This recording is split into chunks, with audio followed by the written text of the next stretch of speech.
চোখের জলে প্রিয় গায়ক জুবিন গর্গকে শেষ বিদায় জানালো আসাম। প্রিয় শিল্পী সবাইকে কাঁদিয়ে চলে গেলেন। এদিকে শেষকৃত্য অনুষ্ঠানকে ঘিরে কান্নায় ভেঙে পড়েছিলেন গায়কের পরিবার সহ গোটা আসামবাসী। গত 19 সেপ্টেম্বর সিঙ্গাপুরে স্কুবা ডাইভিং দুর্ঘটনায় মৃত্যু হয়েছিল জুবিন গর্গের। তিনি নর্থ ইস্ট ফেস্টিভ্যালে যোগ দিতে সিঙ্গাপুরে গিয়েছিলেন, কিন্তু অনুষ্ঠানের আগে স্কুবা ডাইভিং দুর্ঘটনায় মৃত্যু হয় তার। যদিও হাজারো প্রচেষ্টা সত্ত্বেও গায়ককে বাঁচাতে পারেননি চিকিৎসকেরা। এদিকে আজ সকাল থেকেই প্রিয় শিল্পী জুবিন গর্গের অন্ত্যেষ্টিক্রিয়ার আনুষ্ঠানিকতা শুরু হয়।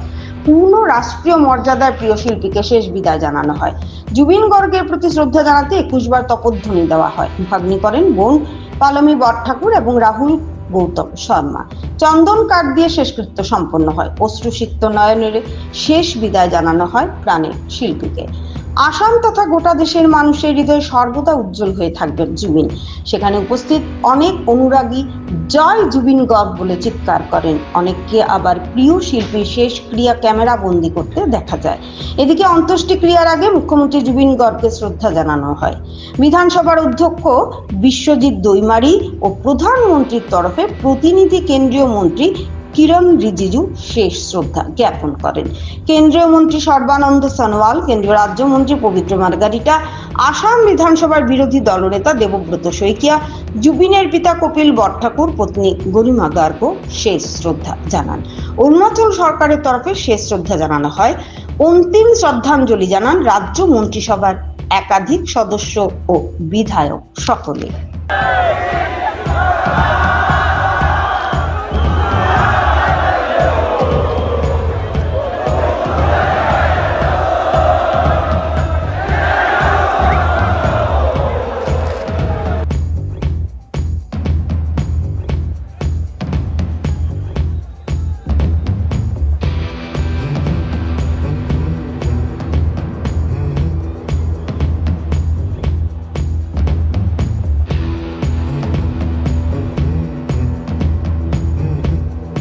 আমার অতি আদৰৰ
শিলচরে অনুষ্ঠিত বিধানসভা মেঘা স্বাস্থ্য শিবির।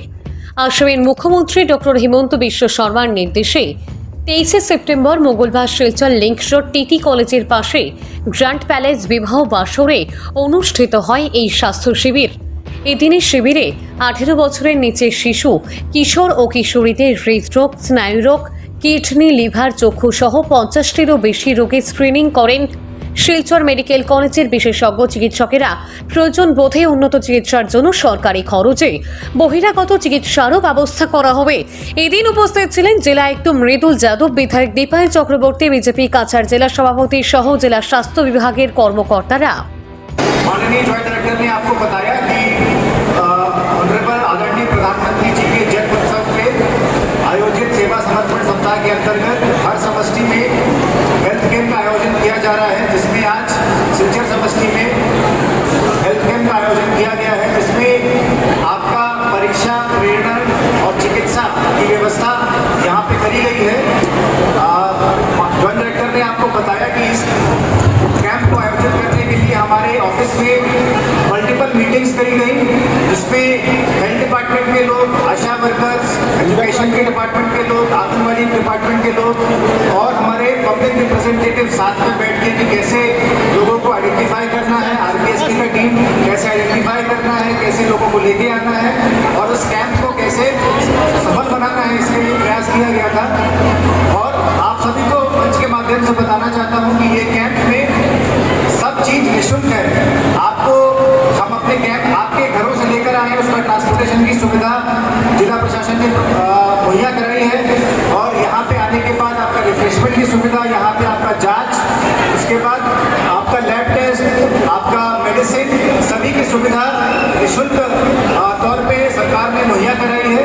तो अधिक से अधिक मात्रा में यहाँ पे लोग इस सुविधा का लाभ उठाएं, इसी की मैं आशा करता हूँ। और डिसिप्लिन वे में आप पहले रजिस्ट्रेशन काउंटर में अपना रजिस्ट्रेशन कराइए, वहाँ पे डॉक्टर्स उपस्थित हैं, एमबीबीएस डॉक्टर्स उपस्थित हैं, आपको वहाँ पे भी आपका जांच का सुविधा मिल जाएगा। और नहीं मिलने पे आपको रेफरल काउंटर जहाँ पे हमारे स्पेशलिस्ट डॉक्टर उपस्थित हैं, स्पेशलिस्ट डॉक्टर अलग अलग विभाग से आए हैं, कैंसर स्पेशलिस्ट हैं, गायनेकोलॉजिस्ट हैं, किडनी स्पेशलिस्ट हैं और भी अलग अलग डिपार्टमेंट से ईएनटी स्पेशलिस्ट आए हुए हैं।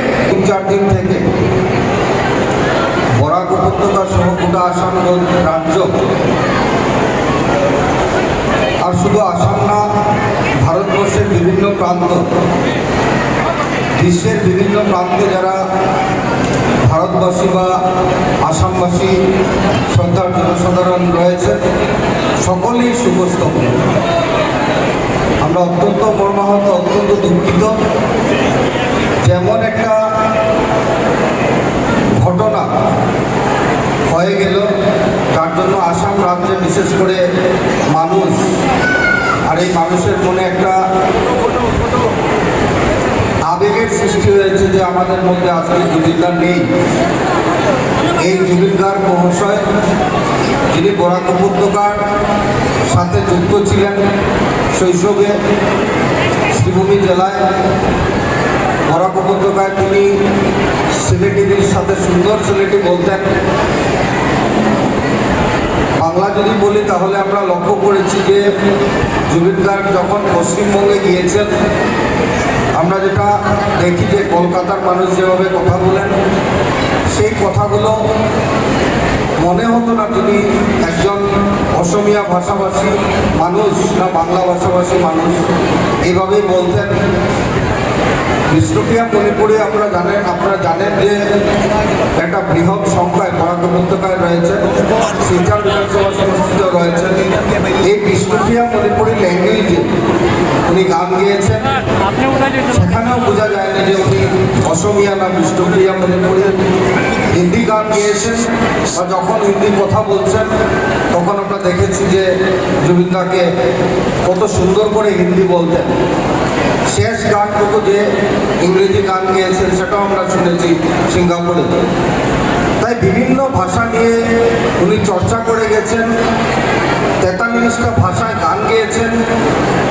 বিশেষ করে আজকে সেবা পক্ষের এই অনুষ্ঠান চলছে প্রধানমন্ত্রী নরেন্দ্র মোদীজির জন্মদিন উপলক্ষে। আর আজকে এই মঞ্চে জুবিনদাকে শুধু একজন কণ্ঠশিল্পী না, শুধু একজন গীতিকার না, শুধু একজন অভিনেতা না, একজন সোশিয়াল অ্যাক্টিভিস্ট যিনি প্রতিনিয়ত প্রচারের আলোয় না এসে উনি জনসেবা করে গেছেন। বিশেষ করে মৃত্যুর পর এই কাহিনীগুলো, এই স্টোরিগুলো আমরা দেখতে পাচ্ছি। তাই এই সেবা পক্ষে আমরা জুবিনদাকে স্মরণ করে, জুবিন গার্গকে স্মরণ করে, ওনার প্রতি শ্রদ্ধাঞ্জলি জ্ঞাপন করে আমাদের এই সেবা পক্ষের কাজ আমরা আজকে শুরু। কাঠিগড়া সমষ্টিতে রুরবান মিশন প্রকল্পে ভয়াবহ দুর্নীতি, বায়োফ্লক নির্মাণে গ্রামবাসীর বিস্ফোরক অভিযোগ। কাঠিগড়া সমষ্টির বিভিন্ন জিপিতে শ্যামাপ্রসাদ মুখার্জির রুরবান মিশন প্রকল্পকে কেন্দ্র করে প্রকাশ্যে এলো ভয়াবহ দুর্নীতি। কালাইন রুরবান ক্লাস্টারের অন্তর্গত গুমরা, রাজেশ্বরপুর এবং মহদেবপুর জিপিতে বিভিন্ন প্রকল্পের নামে বরাদ্দ হওয়া কোটি কোটি টাকা আত্মসাৎ হয়েছে বলে অভিযোগ উঠেছে। পর্যায়ক্রমে একের পর এক দুর্নীতির চিত্র আপনাদের সামনে তুলে ধরব। আজ প্রথমেই তুলে ধরছি বায়োফ্লক প্রকল্প নির্মাণের নামে সংগঠিত হওয়া ভয়ঙ্কর দুর্নীতির চিত্র। রুরবান মিশনের অধীনে গ্রামীণ বেকার যুবকদের স্বাবলম্বী করার উদ্দেশ্যে মৎস্য চাষের জন্য বরাদ্দ হয়েছিল বিপুল অর্থ, কিন্তু বাস্তবে নিম্নমানের ন্যূনতম কাজ করে প্রশিক্ষণ ছাড়া এবং আনুষঙ্গিক সুবিধা বঞ্চিত করে আত্মসাৎ করা হয়েছে মোটা অঙ্কের টাকা। পূর্বতন দিগরখাল পাইকান জিপি ও বর্তমান রাজেশ্বরপুর জিপির গোবিন্দ কুপা গ্রামের বাসিন্দা বনস্পতি গোস্বামী অভিযোগ করে জানান, তার বাড়িতে বায়োফ্লক প্রকল্পের নামে 7.5 লক্ষ টাকা বরাদ্দ হলেও কার্যত সেই অর্থ অপচয় হয়েছে। নির্মিত ট্যাঙ্কে জল জমে না, মাত্র 30 ফুট গভীর একটি টিউবওয়েল শুকনো মরশুমে 1 ফোঁটা জলও দেয় না। পাশাপাশি বেনামি সংস্থার একটি ক্ষুদ্র জেনারেটর দেওয়া হলেও তাতে জলের মোটর চালানোর ক্ষমতা নেই। শুধু তাই নয়, নিচু খুঁটির উপর নির্মিত দুর্বল কাঠামো যে কোনো সময় ভেঙে পড়তে পারে। মৎস্য চাষের জন্য প্রয়োজনীয় ট্রেনিং দেওয়া হয়নি, অন্যান্য আনুষঙ্গিক সামগ্রী সরবরাহ করা হয়নি এবং আজ অবধি প্রকল্পটি তার হাতে হস্তান্তর করা হয়নি। উপরন্তু এই প্রকল্প বসানোর ফলে তার বাড়ির একটি বড় অংশ অকার্যকর হয়ে পড়েছে বলে ক্ষোভ উগরে দেন তিনি।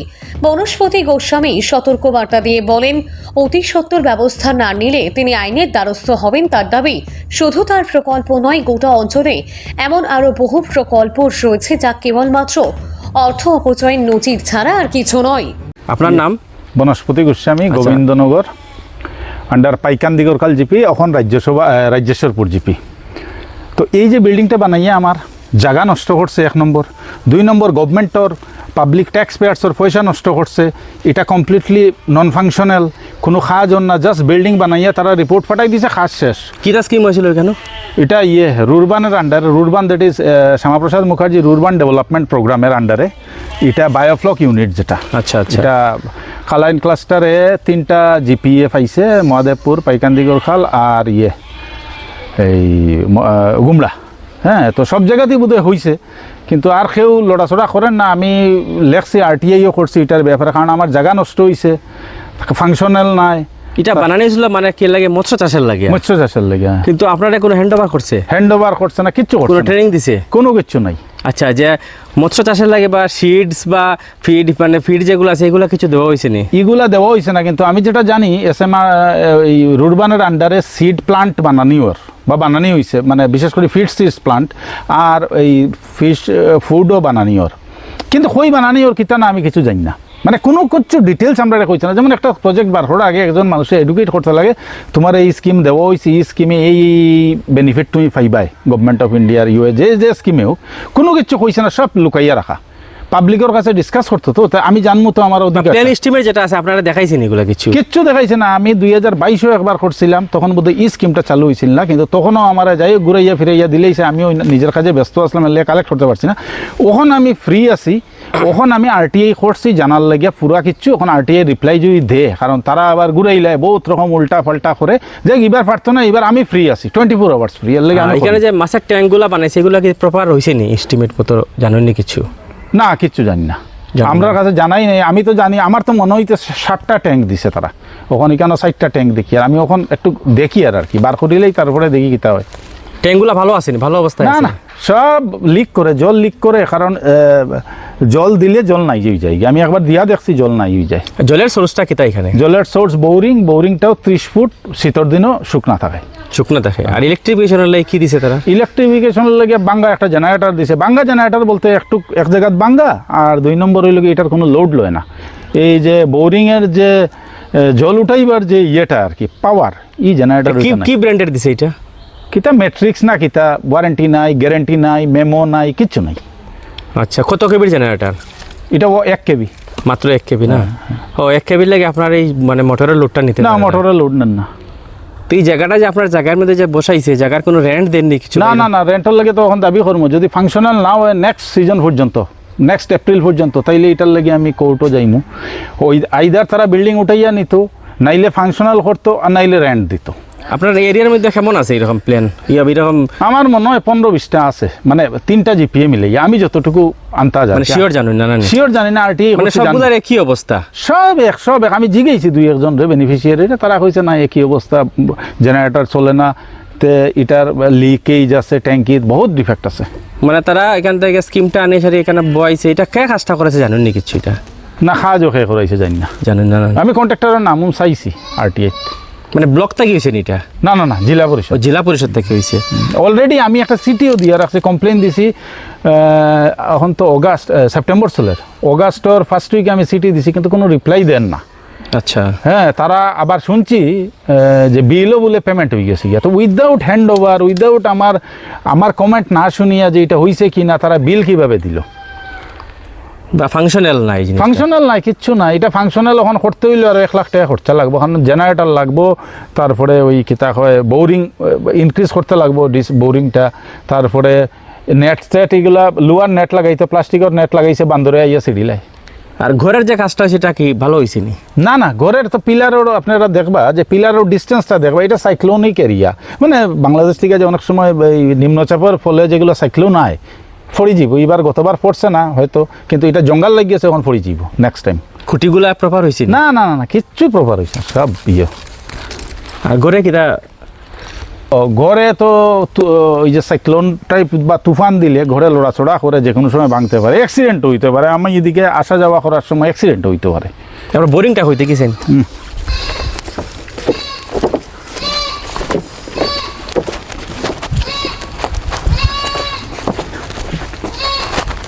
ও এখানে বোরিং হয়েছে? এই হইলো বুঝলি, মাত্র 30 ফুট দিছে এটা? মাত্র 30 ফুট। জল তো থাকেই না, শীতের দিনে তো জল থাকে না। আর এই দেখুন, এই যে ভাঙ্গা জায়গা, ভাঙ্গি যার ওখানে ফাটার ধরছে। ফাটা ধরছে না? স্কিমটা আপনার, ও এটা 7.5 লাখ টাকার স্কিম না আপনার? হ্যাঁ হ্যাঁ। ওই নেটগুলা কে ছিঁড়ছে এইগুলা? নেট তো বান্দরে ছিঁড়ছে, কারণ এটা লোয়ার নেট দিতে লাগে, বান্দরে ছিঁড়িলাই আইয়া। নেটও ইচ্ছা মতো আদা সাদা দিয়া গেছে, পুরা নেট দিত, কারণ এদিকে ফাঁকি ঢুকিয়েও মাছ খাইতে পারে। আচ্ছা আচ্ছা আচ্ছা। কারণ বকটক শীতের দিনে আইয়া খাই নিতে পারে। ঘরের হাইট ঠিক আছে নি? না না, হাইট কই ঠিক, হাইটে হিট বাড়াই দেয়, হাইট কম থাকার লাগে হিট বাড়ি যায়, হিট বাড়লে মাছ মরি যাইব। মানে আপনি কইতেছেন এটা প্রপার ওয়েতে দেখিয়া বোঝা যার কিচ্ছু হইছে না? কিচ্ছু হইছে না, এটা জাস্ট মানে দেখাইবার লাগে, বিলটা নেওয়ার লাগে, আর কিছু নাই। অমরপুরের রক্তাক্ত ট্র্যাজেডি, স্ত্রী কন্যাকে কোপানোর পর গাছে ঝুলন্ত অবস্থায় উদ্ধার সুভাষ দাসের দেহ। গোমতী জেলার অমরপুর মহকুমার বামপুর এলাকায় এক ভয়াবহ পারিবারিক ট্র্যাজেডি ঘটল। স্থানীয় সূত্রে জানা যায়, গতকাল রাতে মদ্যপ অবস্থায় সুভাষ দাস দাদিয়ে তার স্ত্রী রীতা দাসকে এলোপাতাড়ি কোপাতে শুরু করে।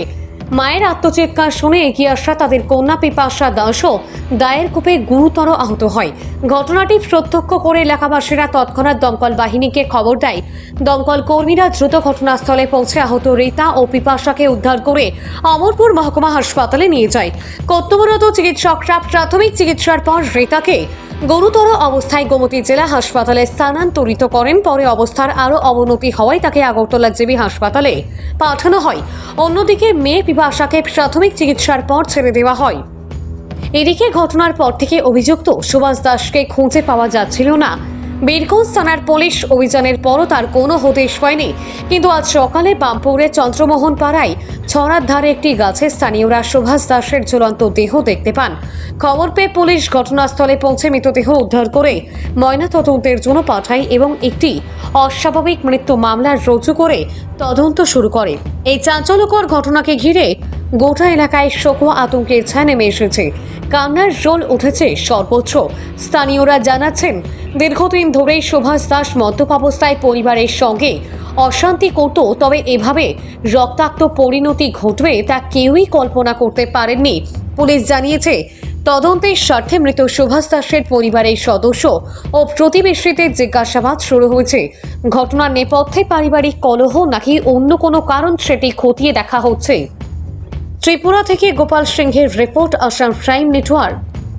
ঘটনাটা আমরা একটা কল আছে, বামপুর বাজারে একটা অ্যাক্সিডেন্ট হয়েছে, গিয়ে দেখলাম যে একটা মহিলা এবং একটা মেয়ে 15 বছর বয়স, পিপাসা দাস আর রীতা দাস, তাদেরকে মানে খুব ইয়ে করে হাত ব্যান্ড নাকি রীতা দাসের হাত ব্যান্ড কুপাইছে, হাতটা ইঞ্জুরি হয়েছে, মারাত্মক ইঞ্জুরি হয়েছে। মানে এটা এনে অমরপুর হসপিটালে আমরা পৌঁছাইছি।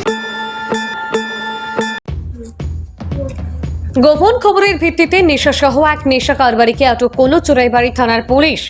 ধৃত নেশা কারবারের নাম অমর উদ্দিন, বয়স ৪৫, বাবা মৃত আব্দুল নূর, বাড়ি আসামের কাঁঠালতলিতে।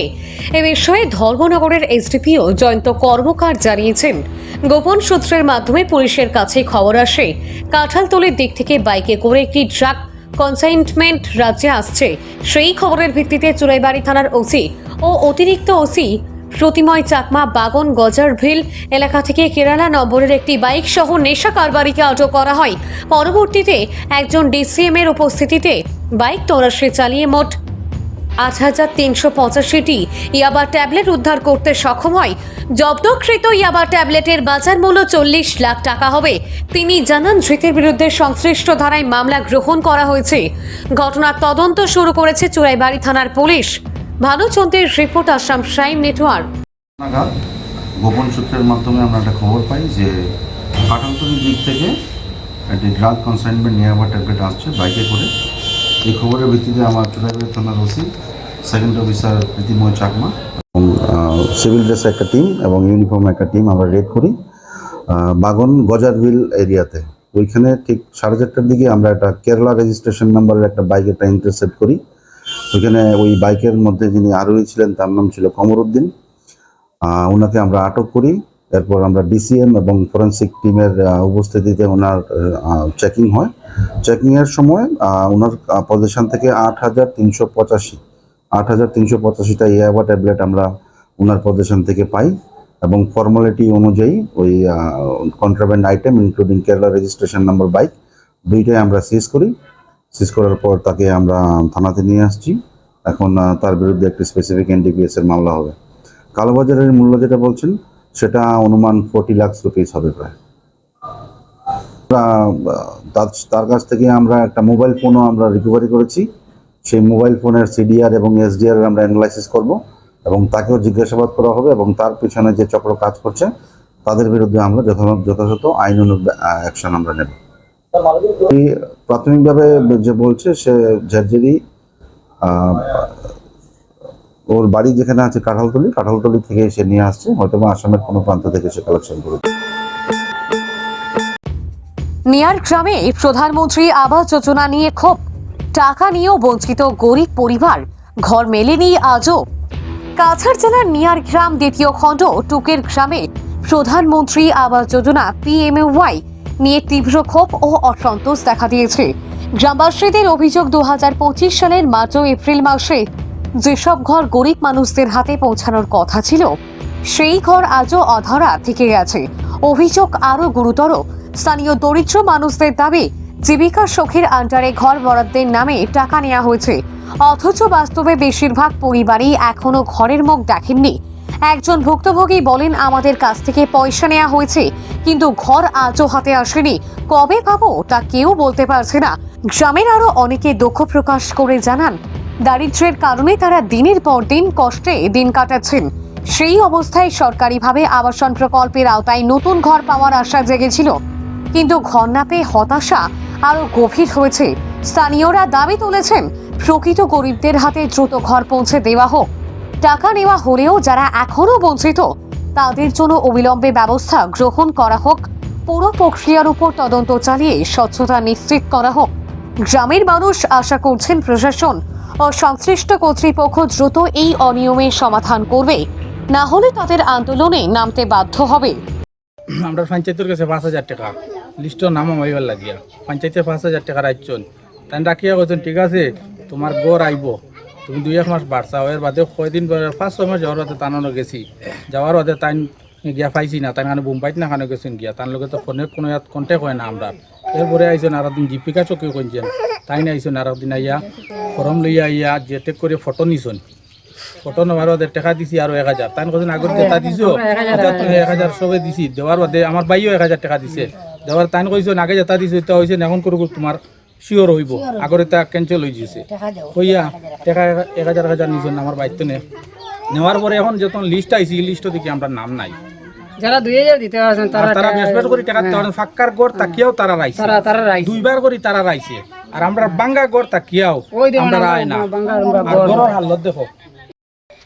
মাননীয় সিএম সাহেব কইয়ার আমি যে আপনার কাছে জুড়াত করিয়ার আমরা যে গড়টা বাঙ্গারুঙ্গা আপনি দয়া করিয়া আমরা রে ঘরটা ফাইবার লাইন করে দিবা আমরা যেন বারবার জুড়াত করি আপনার কাছে বাচ্চা কাচ্চা লইয়া থাকতে পারি না ঘরের মধ্যে রই যা আমার বৃষ্টি দিলে বৃষ্টি পড়ে ঝড় বৃষ্টি রইতে পারি না আর রোদের মাঝে রইতে পারেন না মাননীয় সিএম সাহেবের কাছে কইয়ার যে আমরা উপায় নাই কোনো হলে ঘর বানাইবার আপনারা আপনারা ঘর পাইবার লাগে সাহায্য করবা সবার কাছে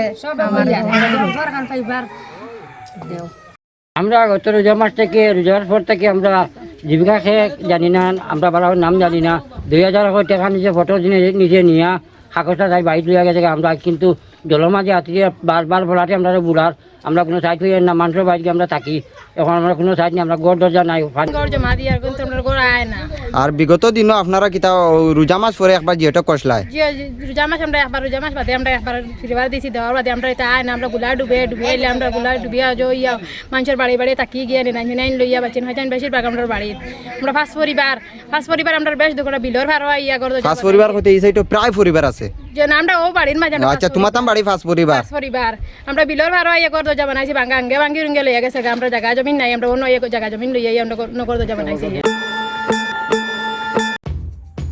আপনজন পূজা নতুনত্বের অনেক কিছু পরিকল্পনা নিয়ে এবারে দুর্গোৎসব পালনের সিদ্ধান্ত নিয়েছে শিলচর মন্দির দিঘির পাড়ের আপনজন দুর্গাপূজা কমিটি। আয়োজিত এক সাংবাদিক সম্মেলনে বক্তব্য রাখতে গিয়ে কমিটির কর্মকর্তারা জানান, মার আগমন থেকে শুরু করে বিসর্জন পর্যন্ত অনেক কিছুই নতুন দেখার সুযোগ পাবেন শিলচরের জনগণ। প্রতিমা বিসর্জনের ক্ষেত্রে এবার নতুনত্বের বিশেষ আকর্ষণ শহরবাসীর মধ্যে চমক সৃষ্টি করবে বলে আশা প্রকাশ করেছেন তারা। মা যাওয়ার ক্ষেত্রে কলকাতার কার্নিভালের অনুকরণে বিসর্জন করার পরিকল্পনা হাতে নিয়েছে আয়োজকরা। বিসর্জনের দিন আরতি, ধামাইল, শঙ্খধ্বনি, অনুধ্বনি সহ বড় বড় পাখা দিয়ে বাতাস করে মাকে নিয়ে শহর পরিক্রমা করে খোল মৃদঙ্গ বাজিয়ে বিসর্জন ঘাটে মূর্তি বিসর্জনের ব্যবস্থা করা হয়েছে। এছাড়াও নতুনত্বের ছোঁয়ায় আরো অনেক কিছু মানুষ বিসর্জনের দিন পরিলক্ষিত করবেন। ডিজে বয়কট করে পুরোপুরি সনাতনী সংস্কৃতিতে পুজোর আয়োজন করতে যাচ্ছে উদ্যোক্তারা। পুজো চলাকালীন লাইটের উপর দিয়ে হেঁটে দর্শনার্থীরা মণ্ডপে প্রবেশ করা কমিটির অন্যতম আকর্ষণ। পুজোর 3 দিন পূজার্চনা, মঙ্গল আরতি, অঞ্জলি প্রদর্শন, চণ্ডীপাঠ ও মহাপ্রসাদ বিতরণের পাশাপাশি প্রতিদিন সন্ধ্যায় সাংস্কৃতিক অনুষ্ঠানের আয়োজন করা হবে বলেও জানিয়েছেন আয়োজকেরা। পুজোকে সুন্দর ও সাফল্যমণ্ডিত করতে সকলের সহযোগিতা কামনা করেছেন আয়োজকরা। যে এবার দুর্গাপুজোতে আমরা নতুনত্ব অনেক কিছু দেব। মা আসার ক্ষেত্রে, মা যাবার ক্ষেত্রেও আমরা অনেক নতুনত্ব রাখবো। মা আসার ক্ষেত্রে সেটা আমরা করতে পেরেছি। মা যাওয়ার ক্ষেত্রেও অনেক কিছু নতুনত্ব থাকবে। যদি শিলচরবাসী না দেখেন তাহলে ওনারা অনেক মিস করবে। এবারের মা যাওয়ার ক্ষেত্রে কলকাতার কার্নিভাল টাইপ হবে। যখন মা যাবেন গাড়িতে আরতিও হবে, আরও অনেক কিছু থাকবে। ওটার মধ্যে বড় বড় পাখাও থাকবে। মাকে পুরো রাস্তা মা যখন যাবেন পাখা দিয়ে বাতাসও করা হবে। অনেক কিছু দামাই থাকবে, ফুল থাকবে, ফুল বলতে মৃদঙ্গ থাকবে, শঙ্খ থাকবে, শঙ্খ বাজিয়ে যাওয়া হবে, মাকে নিয়ে যাওয়া হবে, জুকার দিয়ে নিয়ে যাওয়া হবে, দামাই দিয়ে নিয়ে যাওয়া হবে, সব কিছু থাকবে। ডাকও থাকবে। কিন্তু আমরা পুরোপুরি ডিজের ভুল বিরোধী, ডিজে আমাদের চ্যাপ্টারে নেই।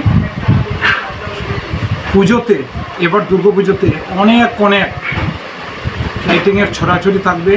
আমাদের এখানে দর্শনার্থী যারা আসবেন তারা লাইটের উপর দিকে হেঁটে হেঁটে আমাদের প্যান্ডেলে ঢুকবে। এবারের নতুনত্ব এটা আমাদের মেকানিক্যাল অনেক কিছু থাকবে যার শিলচরে এর আগে আসেনি। আমরা দুর্গা মার যদি আশীর্বাদ আমাদের উপরে থাকে তাহলে আমরা এবার অনেক কিছু করে দেখাবো যার শিলচরের ইতিহাসে এবার প্রথম হবে। আমরা শিলচর তথা কাছাড় বরাকবাসী সবাইকে আমরা আমন্ত্রণ জানাচ্ছি। আপনারা আসবেন, পুজো দেখবেন, অনেক আনন্দ পাবেন। কারণ আমরা যে থিমগুলো রেখেছি সব দর্শনার্থীদের জন্য, শুধু আপনাদের জন্য। আপনারা আসবেন, অনেক শিলচর আশ্রম রোড কীর্তন কমিটির পক্ষ থেকে প্রয়াত সঙ্গীত শিল্পী জুবিন গার্গকে শ্রদ্ধাঞ্জলি অনুষ্ঠান আয়োজন।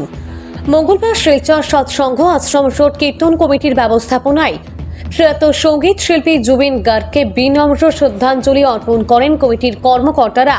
সংবাদ মাধ্যমের সাথে কথা বলতে গিয়ে কীর্তন কমিটির কর্মকর্তারা জানান, জুবিন গার্গকে হারিয়ে অত্যন্ত মর্মাহত এবং আসাম সহ বরাক উপত্যকার জনগণ বিশিষ্ট সঙ্গীত শিল্পীকে হারিয়ে কান্নায় ভেঙে পড়েন।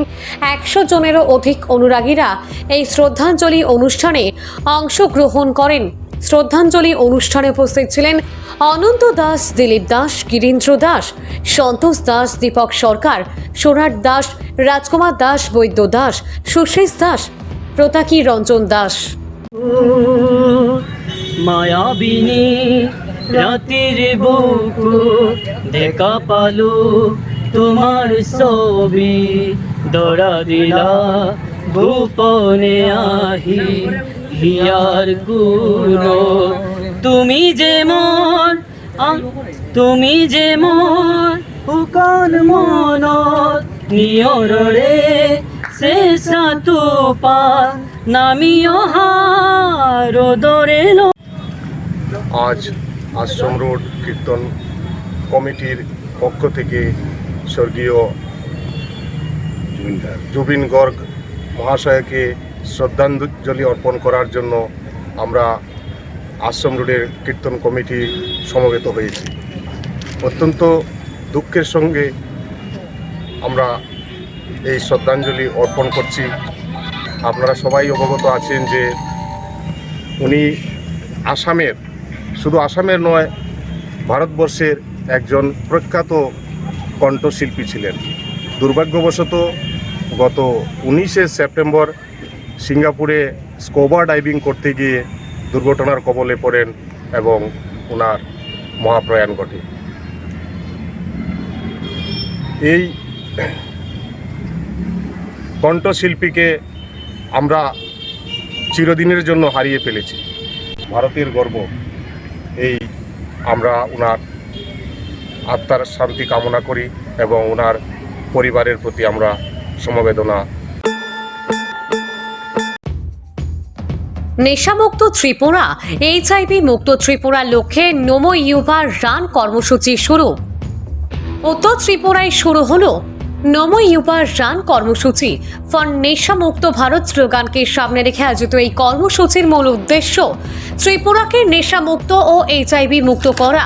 প্রধানমন্ত্রী নরেন্দ্র মোদীর আহ্বানে সাড়া দিয়ে এই দিনের এই বিশেষ উদ্যোগে রাজ্যের তরুণ প্রজন্মকে স্বাস্থ্যকর ও ইতিবাচক জীবনের দিকে এগিয়ে যেতে উদ্বুদ্ধ করা হয়। কর্মসূচির অন্যতম স্লোগান ছিল ইউবা রোকেগা নাহি দুগেগা, ছেড়ে দিও নেশার ঘাত, চলো যাই খেলার মাঠ। রাজনৈতিক ও সামাজিক নেতৃত্বের উপস্থিতিতে অনুষ্ঠিত এই অনুষ্ঠানে বক্তারা জানান, খেলাধুলা, সাংস্কৃতিক কর্মকাণ্ড ও সৃজনশীলতায় তরুণ সমাজকে যুক্ত করাই এই কর্মসূচির লক্ষ্য। যুব সমাজকে নেশার কবল থেকে মুক্ত রেখে সুস্থ জীবনের দিকে এগিয়ে নিয়ে যাওয়ার জন্য এই ধরনের কর্মসূচি বিশেষ কার্যকর হবে বলে মত প্রকাশ করেন আয়োজকরা। এদিনের কর্মসূচিতে বিভিন্ন বিদ্যালয়ের শিক্ষার্থী, স্থানীয় ক্রীড়া সংগঠন এবং বহু যুবক যুবতী অংশ নেন। আয়োজকরা বার্তা দেন, সুস্থ তরুণ সমাজই গড়ে তুলবে আগামী সুস্থ ত্রিপুরা। মোটের উপর নমো ইউবা রান কর্মসূচি উত্তর ত্রিপুরায় এক ইতিবাচক সামাজিক বার্তা পৌঁছে দিল। বানু চন্দ্রের রিপোর্ট, আসাম প্রাইম নেটওয়ার্ক। ভারতে রূপান্তরিত হচ্ছে।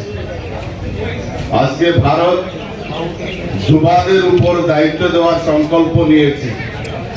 আজকের ভারত যুবাদের আগামী দিনের ভারতবর্ষের মূল ভবিষ্যৎ হিসাবে আখ্যায়িত করে ভারতবর্ষকে এগিয়ে নেওয়ার চেষ্টা করা হচ্ছে। গতকালকে থেকে আপনারা দেখেছেন নতুন ভারত, উদ্ভাবনী ভারত, সেই উদ্দেশ্যে আমার দেশের প্রধানমন্ত্রী এই নবরাত্রি অর্থাৎ শারদীয় দুর্গা উৎসবের মহালয়ার পূর্ণ লগ্নে আমাদের ভারতবর্ষে প্রায় 60% পণ্যের উপর থেকে জিএসটি অর্থাৎ ট্যাক্স প্রত্যাহার করা হয়েছে। আর্যভট্ট ইন্টারন্যাশনাল ইউনিভার্সিটিতে আইন বিভাগের পাঠদান শুরু। উত্তর জেলার ধর্মনগর মহকুমার তীর্থয়ে অবস্থিত আর্যভট্ট ইন্টারন্যাশনাল ইউনিভার্সিটিতে এবার থেকে আনুষ্ঠানিকভাবে শুরু হলো আইন বিভাগের পাঠদান। আজ এক সাংবাদিক সম্মেলনের মধ্য দিয়ে ইউনিভার্সিটি কর্তৃপক্ষ জানিয়েছেন, আগামী শিক্ষাবর্ষ থেকে ছাত্রছাত্রীরা এখানে আইন বিভাগের বিভিন্ন কোর্সে ভর্তি হতে পারবে। কর্তৃপক্ষের পক্ষ থেকে জানানো হয়, দীর্ঘদিন ধরে উত্তর জেলার শিক্ষার্থীদের জন্য একটি পূর্ণাঙ্গ আইন শিক্ষার সুযোগ সৃষ্টির দাবি উঠেছিল। সেই প্রেক্ষিতে বিশ্ববিদ্যালয়ের উদ্যোগে নতুন বিভাগ চালু করা হয়েছে। আধুনিক সুযোগ সুবিধা সমৃদ্ধ ক্লাসরুম, অভিজ্ঞ অধ্যাপক বৃন্দ এবং আপডেটেড কারিকুলামের মাধ্যমে ছাত্রছাত্রীরা উন্নত মানের আইন শিক্ষা লাভ করতে পারবে বলে আশাবাদ ব্যক্ত করেন কর্মকর্তারা। এদিন সাংবাদিক সম্মেলনে উপস্থিত থেকে ইউনিভার্সিটির প্রতিনিধিরা বলেন, আইন বিভাগ চালুর ফলে উত্তর জেলার শিক্ষার্থীদের বাইরে গিয়ে পড়াশোনা করার প্রয়োজনীয়তা অনেকাংশে কমে আসবে। মানু চন্দ্রের রিপোর্ট, আসাম প্রাইম নেটওয়ার্ক। আপনাদের সবাইকে শারদীয় শুভেচ্ছা এবং আন্তরিক ভালোবাসা। এর সাথে অনেক আনন্দের সঙ্গে আজকে এই সংবাদটা আপনাদের সঙ্গে শেয়ার করছি যে আমাদের university, Aryabhatta international university, bar council of India থেকে LLB, BA LLB honours, BBA LLB honours এইসব কোর্সের জন্য অফিসিয়াল অনুমোদনটা পেয়েছে। এখন এই সকল আইন বিষয়ের course Aryabhatta school of legal স্টাডিজের আন্ডারে চালানো হবে। আর এটা একটি আমাদের গর্বের সংবাদ। এই প্রতিটি কোর্সে 60টি করে সিট আছে। দ্যাট মিনস আপনার এলএলবিতে 60টি অ্যাডমিশন নিতে পারি আমরা, বিএলএলবির জন্য 60টি এবং বিবিএলএলবির জন্য 60টি। এখন এই কোর্সটা এখানে শুরু হওয়ার পর উত্তর ত্রিপুরার ছাত্রছাত্রীদেরকে নিজের বাড়ি ছেড়ে আইন মানে কারোর তেমন কি ধারণা নাই, সবার মনে একটা আতঙ্ক যে কি সাইবার ক্রাইম কী হচ্ছে। তো এই সাইবার ল যেও সেটা কেউ মাস্টার ইন সাইবার ল করতে পারে, in specialization in cyber law. তারপরে কর্পোরেট লতেও মাস্টার্স করতে পারে, তৎসঙ্গে কনস্টিটিউশনাল লর মধ্যেও স্পেশালাইজেশন করতে পারে। এবং আরও কেউ যদি রিসার্চ নিয়ে করতে চায় ইন ফিউচার, তাহলে ওরা ল যে বিভিন্ন ফিল্ডস আছে তার মধ্যে ওরা রিসার্চের মধ্যেও যেতে পারে। তৎসঙ্গে তারা লিগ্যাল জার্নালিজমও করতে পারে এবং বিভিন্ন লিগ্যাল রাইটিংও করতে পারে, যাহা সোসাইটির মধ্যে একটা মানে সোসাইটিতে কী হচ্ছে সোসাইটিকে ইমেজটা সবার সামনে তুলে ধরে আনার জন্য। আর আমাদের এখানে অ্যাডমিশন তো এখনই শুরু হয়ে চলছে এবং মোস্ট প্রবলি অক্টোবর 10 তারিখের ভিতরেই লাস্ট ডেট। সো সীমিত সময়ের মধ্যেই হবে। আর যে ফি স্ট্রাকচারের কথা আছে, সেই ফি স্ট্রাকচারের মধ্যে যদি দেখা যায় তাহলে ফি স্ট্রাকচারটা হচ্ছে অ্যাডমিশন ফি রুপিস, বিএলএলবি অনার্স এবং বিবিএলএলবি অনার্স সেটা হচ্ছে ইন্টিগ্রেটেড কোর্স। সেটা শুরু করতে পারবে যারা 12 পাস করেছে, ওনারা এসে অ্যাডমিশন নিতে পারবে। এবং তার জন্য একটা জিনিস আছে যেটা মোস্ট ইম্পর্টেন্ট, যে age limit for general 20 years, for reserve categories 22 years. এবং যারা এলএলবি 3 ইয়ার্স কোর্স করবেন তারা গ্র্যাজুয়েশন কমপ্লিট করার পরে তারা এই 3 ইয়ার্স কোর্সে করতে পারেন এবং এখানে কোনো এজ লিমিট নেই। এখানে আবার এলএলএম কোর্সও আছে এবং সেটা পার্ট টাইমও করতে পারে যারা ইন্টারেস্টেড, এবং ইভিনিং ক্লাসেসেরও সুবিধা আছে। এবং আমাদের এই গোটা উত্তর ত্রিপুরা জেলার মধ্যে এই প্রথমবারের মতো এই যে ল প্রোগ্রামসের এই 3টা কোর্স শুরু হয়েছে।